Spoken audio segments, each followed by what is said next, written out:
നിങ്ങൾ ജീവിതത്തിൽ വിജയിക്കണമെങ്കിൽ ആദ്യം നിങ്ങൾ ചെയ്യേണ്ടത് ഒരു സൈക്കോളജിക്കൽ ആപ്റ്റിറ്റ്യൂഡ് ടെസ്റ്റിന് വിധേയമാവുക എന്നുള്ളതാണ്. ലോകത്തിലെ എല്ലാ മനുഷ്യർക്കും എല്ലാ ജോലിയും ചെയ്യാൻ പറ്റില്ല. ഈശ്വരനൊരു മനുഷ്യന് ജന്മം കൊടുക്കുമ്പോൾ ആ മനുഷ്യന് വിജയിക്കാൻ പറ്റിയ ഒരു 3-4 മേഖലകളുണ്ടാവും. ഞങ്ങളുടെ ചെറുപ്പകാലത്ത് അത് കണ്ടുപിടിക്കാനൊരു മാർഗം ഉണ്ടായിരുന്നില്ല. നിങ്ങളുടെ ഭാഗ്യത്തിനൊരു 15 വർഷത്തിന് മുമ്പ് സൈക്കോളജിക്കൽ ആപ്റ്റിറ്റ്യൂഡ് ടെസ്റ്റ് കണ്ടെത്തി. നിങ്ങളൊരു കമ്പ്യൂട്ടറിന് മുമ്പിൽ പോയിരുന്ന് ഒരു 1.5 മണിക്കൂർ ടെസ്റ്റ് അണ്ടർഗോ ചെയ്യുമ്പോൾ കമ്പ്യൂട്ടർ ടൈപ്പ് ചെയ്ത് കാണിക്കും നിങ്ങൾ വിജയിക്കാൻ പറ്റിയ മേഖലകൾ ഏതൊക്കെയാണെന്ന്. ആ ഒരു മേഖല നിങ്ങൾ വിജയിച്ചാൽ നിങ്ങൾക്ക് ജീവിതത്തിൽ വിജയം വരിക്കാൻ കഴിയും. സൈക്കോളജിക്കൽ ആപ്റ്റിറ്റ്യൂഡ് ടെസ്റ്റ് അണ്ടർഗോ ചെയ്യണം. നിങ്ങൾ ഓരോരുത്തരും എവിടെയാണ് വിജയിക്കാൻ ഈശ്വരൻ കഴിവ് തന്നിരിക്കുന്നത് കണ്ടെത്തണം. രണ്ടാമത്തെ സ്റ്റെപ്പ് കരിയർ ഗൈഡൻസ് ആണ്.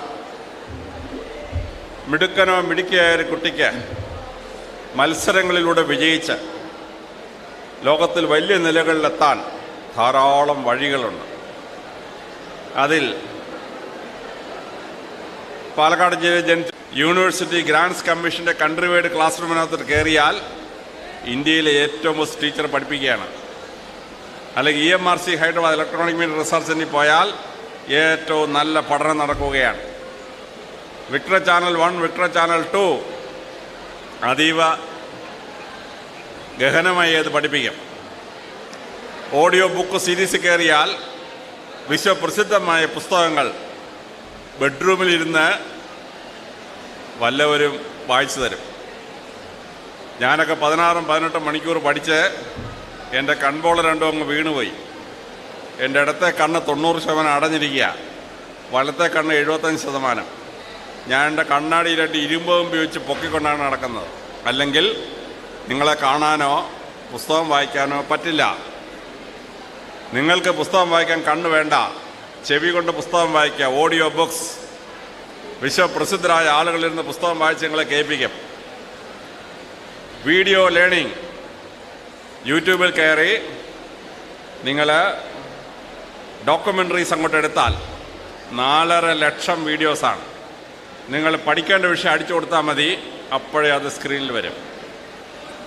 ബ്ലിങ്കിസ്റ്റ് ഏത് പുസ്തകത്തിൻ്റെ സമ്മറി 5 മിനിറ്റ് കൊണ്ട് സ്ക്രീനിൽ വരും. 3000 പേജുള്ള വാർ ആൻഡ് പീസ് വായിക്കാതെ ഞാനൊക്കെ 21 ദിവസം എടുത്ത് വായിച്ചു തീർത്തു. നിങ്ങൾക്ക് ബ്ലിങ്കിസ്റ്റ് കയറി അടിച്ചു കൊടുത്താൽ 5 മിനിറ്റ് കഴിയുമ്പോൾ 5 പേജിൽ അത് സ്ക്രീനിൽ വരും. ഇംഗ്ലീഷ് ഭാഷയിലെ ഗഹനമായ പുസ്തകം മലയാളത്തിൽ നിങ്ങൾക്ക് അതിൻ്റെ സമ്മറി വേണം. നിങ്ങൾ കുക്കു ആപ്പിലോട്ട് കയറി ഇംഗ്ലീഷ് പുസ്തകത്തിന് പേര് കൊടുക്കുക, അത് മലയാളത്തിൽ അതിൻ്റെ സമ്മറി 5 പേജിൽ വരും. ബിബ്ലിയോഗ്രഫി സെർച്ച് ചെയ്യാം. ഒരു പുസ്തകത്തെ, നിങ്ങൾ പഠിക്കുന്ന പുസ്തകത്തെ പറ്റി ഏതൊക്കെ പുസ്തകം ഉണ്ട് ഈ ഭൂമിയിൽ. എൻസൈക്ലോപീഡിയ സെർച്ച് അറിയേണ്ട കാര്യം നെറ്റിലോട്ട് അടിച്ചു കൊടുത്താൽ Britannica, Americana, Collier's, World Book encyclopedia ഏതൊക്കെ പുസ്തകത്തിൽ എന്താ പറഞ്ഞിരിക്കുന്നത് അപ്പോഴേ കൈ കിട്ടും. ക്ലൗഡ് ലൈബ്രറി ആകാശമേഘങ്ങളിൽ കയറി 28 കോടി പുസ്തകം വായിക്കാൻ പറ്റുന്ന സംഭവമാണ്. ചാറ്റ് GPT അകത്തോട്ട് കയറി വിഷയം കൊടുത്താൽ 5 പേജൊരു ലേഖനം വേണം, 5 മിനിറ്റ് കഴിയുമ്പോൾ ലേഖനം അടിഞ്ഞിറങ്ങി വരും. ഒരു പ്രസംഗം വേണം, വിഷയം അടിച്ചു കൊടുത്താൽ ചാറ്റ് GPT ഉടനെ പ്രസംഗം തരും. വായിക്കടാന്ന് പറഞ്ഞാൽ അയാൾ പ്രസംഗിച്ച് കേൾപ്പിച്ച് തരും. ഇതാണ് ലോകം. ഇങ്ങനെ നിങ്ങൾ പഠിച്ചില്ലെങ്കിൽ നിങ്ങൾക്ക് ഒരു രക്ഷയും കിട്ടത്തില്ല. ഐഡിയൽ കോളേജിൻ്റെ പ്രിൻസിപ്പൽ മുഖാന്തരം നിങ്ങൾക്ക് എങ്ങനെയാണ് ഈ ഇലക്ട്രോണിക് പഠിക്കേണ്ടതെന്നുള്ള വിവരം ഞങ്ങൾ എത്തിച്ചേരാം. നിങ്ങൾ ആ രീതിയിൽ പഠിക്കണം, എങ്കിലേ നിങ്ങൾക്ക് മത്സര പരീക്ഷകൾ ജയിക്കാനായി പറ്റുകയുള്ളൂ. അതാണ് നിങ്ങൾ 4ാമതായി ചെയ്യേണ്ടത്. 5ാമതായി നിങ്ങൾ ചെയ്യേണ്ടത്, നിങ്ങൾ നിങ്ങളുടെ പഠനത്തിൽ ഒരു ലക്ഷ്യബോധം ഇടണം. ലക്ഷ്യബോധം. ഞങ്ങൾക്ക് പഠിക്കുമ്പോൾ IAS IPS ഒക്കെ ഉണ്ടായിരുന്നു. നിങ്ങൾക്കിന്ന് ലോകം നിങ്ങളുടെ മുമ്പിൽ തുറന്നു വന്നിരിക്കുന്നു. 568 സിവിൽ സർവീസുകളുണ്ട്. വേദിക് IAS അക്കാഡമിയുടെ ഡീനായി ഇരുന്നുകൊണ്ട് കേരളം മുഴുവൻ ഞങ്ങളിന്ന് ഈ മത്സര പരീക്ഷയിലൂടെ സർവീസുകൾക്ക് വിടുകയാണ്.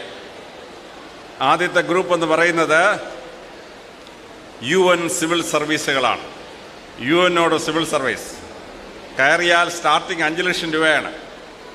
നിങ്ങളൊരു 20 കൊല്ലം കഴിയുമ്പോൾ നിങ്ങളുടെ ഒരു മാസത്തെ ശമ്പളം 1 കോടി രൂപയായിരിക്കും. 1 കോടി രൂപ. പാലക്കാട് ജില്ലയിൽപ്പെട്ട ശശി തരൂർ ഈ UN സിവിൽ സർവീസ് കയറി. അദ്ദേഹം അസിസ്റ്റന്റ് സെക്രട്ടറി ജനറൽ വരെ എത്തി. അവിടെ നിന്നാണ് തിരുവനന്തപുരം MP ആയി ഇപ്പോൾ വന്നിരിക്കുന്നത്. ഇപ്പോൾ UNോട് 16 സിവിൽ സർവീസിൽ ഒരെണ്ണം UN ഡിസാസ്റ്റർ റിലീഫിൻ്റെ തലവൻ അങ്കമാലിക്കാരനായ മുരളി തുമ്മാരുകുടിയാണ്. നിങ്ങൾക്കും എത്താം UN സിവിൽ സർവീസ്. രണ്ടാമത് ഇന്ത്യൻ സിവിൽ സർവീസാണ്. IAS, IPS, IFS തുടങ്ങി ക്ലാസ് 1 സർവീസസ് 3 എണ്ണം. 17 സിവിൽ സർവീസുകൾ: income tax service, audit and account service, revenue service, custom service, central excise service, railway service, railway traffic service, railway good service തുടങ്ങി 17 central service group A. പിന്നെ central service group B 7 എണ്ണം, 27 service, ഒരൊറ്റ പരീക്ഷ. ഞങ്ങളുടെ കാലത്ത് ഡൽഹിയിൽ പോയി പഠിക്കണം സിവിൽ സർവീസിന്. എനിക്കത് പഠിക്കാനുള്ള പൈസ എൻ്റെ വീട്ടിൽ ഉണ്ടായിരുന്നില്ല. അതുകൊണ്ട് ഞാൻ വീട്ടിലിരുന്ന് പ്രൈവറ്റായിട്ട് പഠിച്ച് IAS എടുത്തു. ഇപ്പോൾ അത് പറ്റിയില്ല. അപ്പോൾ കേരളത്തിലെ കുട്ടികൾക്ക് 2.5 ലക്ഷം രൂപ കൊടുത്ത് ഡൽഹിയിൽ പോയി റാവുസിൽ പഠിക്കാൻ പറ്റിയില്ല. 2 ലക്ഷം രൂപ കൊടുത്ത് വാജിറാമൻ റാവുവിൽ പഠിക്കാൻ പറ്റിയില്ല. വേറെ എവിടെ പോയാലും 1 ലക്ഷം 1.5 ലക്ഷമാണ് ഫീസ്. അതുകൊണ്ട് ഞാൻ റിട്ടയർ ചെയ്തപ്പോൾ എന്നെപ്പോലുള്ള പാവം കുട്ടികൾക്ക് വേണ്ടി വേദിക് സിവിൽ സർവീസ് അക്കാഡമി തുടങ്ങി. 30,000 രൂപയ്ക്ക് കംപ്ലീറ്റ് സിവിൽ സർവീസ് പഠനം വീട്ടിലിരുന്ന് ബെഡ്റൂമിലിരുന്ന് ചെയ്യാം. പോലീസ് കുടുംബത്തിലെ കുട്ടികൾക്ക് പകുതി ഫീസ് 15,000 രൂപയുള്ളൂ. പട്ടാളത്തിലോ ജോലി ചെയ്യുകയോ എക്സ് സർവീസ്മെന്നായ ആളുകളുടെ കുടുംബത്തിൽപ്പെട്ട കുട്ടികൾക്ക് 10,000 രൂപ എക്സംഷൻ, 20,000 രൂപയുള്ളൂ. ബിലോ പോവർട്ടി ലൈൻ, ദാരിദ്ര്യരേഖയ്ക്ക് താഴെയുള്ള കുട്ടിക്ക് ഫീസേ ഇല്ല. 3,000 കുട്ടികളെയാണ് ഞങ്ങളിപ്പോൾ സിവിൽ സർവീസിന് പഠിപ്പിച്ചുകൊണ്ടിരിക്കുന്നത്. ഈ അക്കാഡമി നിങ്ങളുടെ ഈ ഐഡിയൽ കോളേജിൽ നിന്ന് IAS ഒക്കെ പഠിക്കാൻ ആഗ്രഹിക്കുന്ന കുട്ടിയുണ്ടെങ്കിൽ നിങ്ങൾ പ്രിൻസിപ്പൽ മുഖാന്തരം അപേക്ഷിച്ചാൽ കൺസെഷൻ റേറ്റിന് നിങ്ങളെ IASന് പഠിപ്പിക്കാം. എങ്ങും പോണ്ട, നിങ്ങളുടെ വീട്ടിൽ ഇരുന്നാൽ മതി. നിങ്ങളുടെ ബെഡ്റൂമിൽ IASൻ്റെ മുഴുവൻ ക്ലാസ്സും 2,000 ക്ലാസ്സും നിങ്ങളുടെ ബെഡ്റൂമിലെത്തും. ഇവിടെയാണ് സിവിൽ സർവീസ് എന്ന സ്വപ്നം. ഇനി മൂന്നാമത്തേത് പ്രൊഫഷണൽ സർവീസസ്. ഇവിടെ BA എക്കണോമിക്സ് പഠിക്കുന്ന കുട്ടികളുണ്ട്. അവർ ഇന്ത്യൻ എക്കണോമിക് സർവീസിലോട്ട് മത്സരിക്കണം. ഇന്ത്യൻ എക്കണോമിക് സർവീസ് മത്സരിച്ച് കഴിഞ്ഞാൽ നിങ്ങൾക്ക് നേരെ ഇന്ത്യയുടെ സമ്പദ് വ്യവസ്ഥയെ നിയന്ത്രിക്കുന്ന, ഇന്ത്യയുടെ മന്ത്രിമാരെ അഡ്വൈസ് ചെയ്യുന്ന വലിയ സർവീസിലേക്ക് എത്തിച്ചേരാൻ പറ്റും. സ്റ്റാറ്റിക്സ് പഠിച്ച കുട്ടികൾക്ക് ഇന്ത്യൻ സ്റ്റാറ്റിക്കൽ സർവീസ്. നിങ്ങൾ ജിയോളജി പഠിക്കാനാണെങ്കിൽ ഇന്ത്യൻ ജിയോളജിക്കൽ സർവീസ്. ശാസ്ത്ര വിഷയങ്ങളിൽ ഇവിടെ BSc മാത്സ് ഒക്കെ പഠിച്ച കുട്ടികളുണ്ട്. ആ ശാസ്ത്ര വിഷയങ്ങൾ ഡിഗ്രി എടുക്കുന്നവർക്ക് ഇന്ത്യൻ ഫോറസ്റ്റ് സർവീസിൽ മത്സരിക്കാം. അങ്ങനെ 10 പ്രൊഫഷണൽ സർവീസ് ഉണ്ട്. നിങ്ങൾ ആ 10 പ്രൊഫഷണൽ സർവീസിനോട് മത്സരിക്കാൻ ആഗ്രഹിക്കുന്ന കുട്ടികൾ പ്രിൻസിപ്പൽ വഴി മെസ്സേജ് അയച്ചാൽ ഞങ്ങൾ ഇവിടെ വന്ന് ക്ലാസ് എടുത്തു തരാം.